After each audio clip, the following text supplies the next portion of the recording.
yourself. So talk about once you realized the ceiling at Geek Squad, and then what started making you look elsewhere. Right. So while I was working there, it just like, I mean, it was a place where our scope of work was very malleable.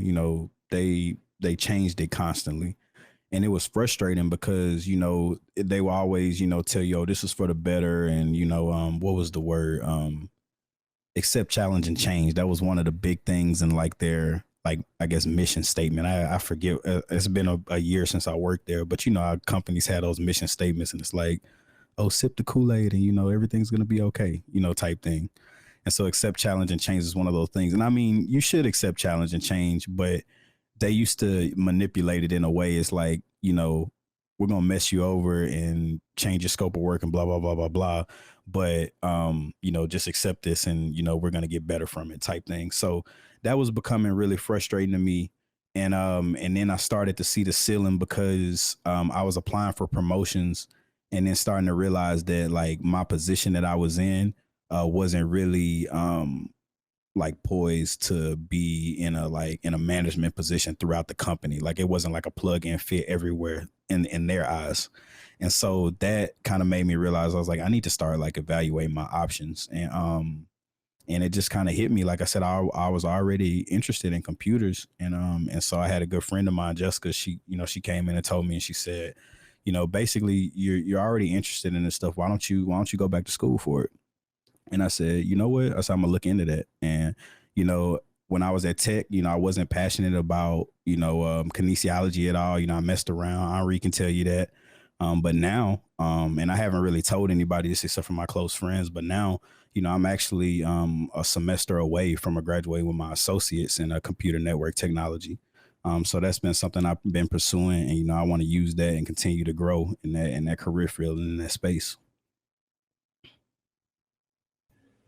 Man, congrats on that, because I didn't even know that. So that's pretty cool, because I believe that's going to also help you at work. And I'm also a bigger supporter of telling people to actually go to community college first before a 4 year, especially if they Most want to definitely.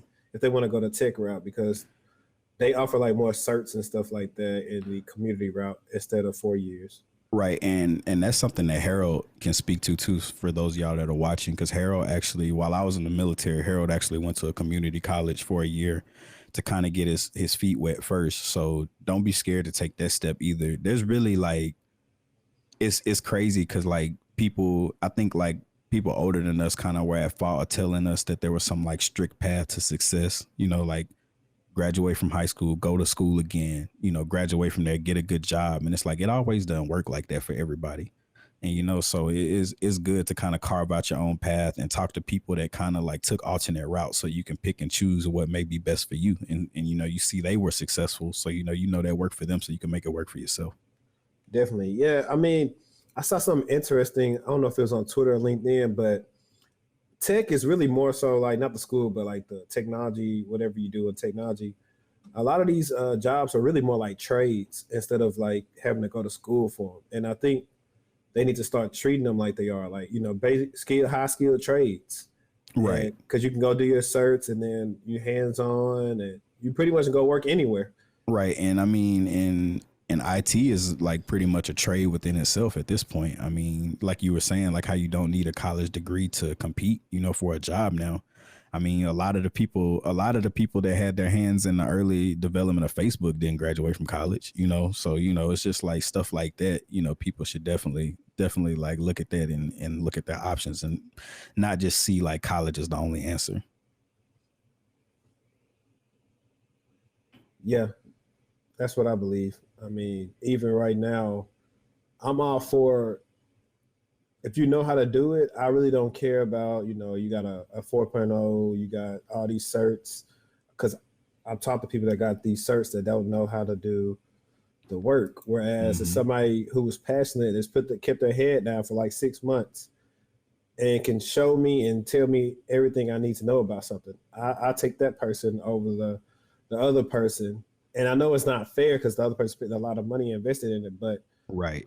we're only paying you for one thing, and that's to do the job. We're not paying Right. you to get certs, and I'm not paying you for your ability to memorize. And I think Right. that's what's got lost in the sauce when it's came to cert chasing. And I'm always telling people, you know, I don't like cert chasing. You know, try to learn. Right. Now, I will say the higher you try to go, and you know, I don't always like the makes it about race, but the higher you do try to go in these fields, you will probably have to have some type of education behind you, Right. because you're going to be like entry level. You know, it's like probably like a wide barrel gun or something like that, shooting out something very big. But then as you get to the top, it's more precise. The applicants are way more experienced, and now you got to have something that sets you apart from Right. everybody else. And when it gets to those senior level roles, and you get to be a manager, director. Well, actually, you got senior level, then you got principal. I'm trying to see what's after principal. And we just go on and on, but it starts getting super, super, super competitive. And you either got to have years of experience or really know what you're doing. Right. So, but like I advocate, like one of my friends, I was on the first one, Dayspring. I advocate people now, hey, if you could get, you know, associates and then able to get like a full-time job somewhere within that field, let them pay for the school, you know, you'll be fine. I like to support that method than having people, you know, get all this debt in school because really the government wasn't regulating how much they charge, and now they created a problem. Right. Most definitely, man. I mean, you seen it. I was fortunate enough, I mean, to not have to do that. Like the military was paying for my school, even though I was BSing around. Like, so I didn't inherit a lot of debt, but you know, a lot of people didn't have that luxury. A lot of people we saw went to tech, you know, messed around, and you know, they just paying off debt for nothing. So Right. definitely, like I definitely advise against that mistake if you're not sure what you want to do. Yeah, man.